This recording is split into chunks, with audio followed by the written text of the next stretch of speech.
Michelangelo di Lodovico Buonarroti Simoni was born in 1475 and would die in 1564, leaving behind sculpture, frescoes, architecture, poetry, engineering, and a private hunger for knowledge that few could imagine. In Florence in 1492, at the monastery of Santo Spirito, the young artist found a world governed by strict rules.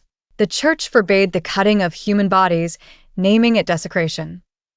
Yet Pope Sixtus had allowed it only in narrow cases, such as the bodies of executed criminals, and even then only if the remains received a dignified burial. Michelangelo did not wait for permission.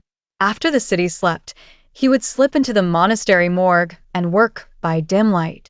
Bodies arrived from the hospital attached to the monastery, silently and without ceremony. He studied them with an intensity that bordered on devotion. He peeled back the skin layer by layer, exposing muscles, ligaments, and nerve bundles as if uncovering a hidden language. Officially, he studied anatomy for art. In truth, his curiosity went far beyond what any painter needed. He examined the structure of the brain, the organs, and the optic nerve. He wanted to understand not only how a body looked, but how it was built, how it moved, and how life seemed to pass through it. The man who would paint giants on ceilings lived with the habits of a pauper. He wore the same clothes for weeks. He slept poorly.